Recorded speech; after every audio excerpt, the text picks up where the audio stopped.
মামলা উঠিয়ে না নিলে হিরো আলমকে মেরে ফেলবে এরকম। এই মামলাতে আসামি ছিলেন ম্যাক্সভি, হিরো আলম ছিলেন এই মামলাতে বাদী। তো ম্যাক্সভি জামিনে যাওয়ার পরে সে বিভিন্নভাবে হিরো আলমকে হুমকি ধামকি দিয়েছে, মামলা উঠিয়ে নিতে হবে, মামলা উঠিয়ে না নিলে সে তাকে মেরে ফেলবে, এরকম বিভিন্ন ধরনের কথাবার্তা সে বলেছে। আর সিআরপিসির 497-এর যে 5টা সাবসেকশন, সেই সেকশনের সবগুলি সে ভঙ্গ করেছে।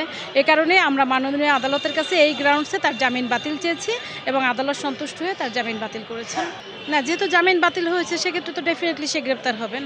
এটা মারামারি 323। হ্যাঁ, উনি ঘটনার সাথে অবশ্যই সম্পৃক্ত, এই কারণে তো উনি 1 নম্বর আসামি হয়েছেন। আচ্ছা, এটা তো আসলে জাজমেন্টের পরে ডিপেন্ড করবে যে আসলে মাননীয় আদালত সন্তুষ্ট হয়ে তাকে কী শাস্তি দেবেন। বাট আমরা অবশ্যই প্রত্যাশী যে আমরা ন্যায় বিচার পাবো আদালতের কাছে। না, ন্যায় বিচার আদালত তো সবসময়ই মানে পারফেক্ট অর্থে যেটা বলে ন্যায় বিচার, সেটাই তো আদালত দিয়ে থাকেন। তো এখানে ন্যায় বিচারের আর কোনো মানে কী রকম নেই, সবই ন্যায় বিচার।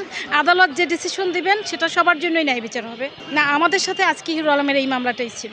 না, আজকের ডেটে আর ধরুন আর অন্য কোনো মামলা নেই, এমনি অ্যানাদার হিরো আলমের অন্য মামলা আছে, বাট আজকে শুধু এই একটাই ছিল।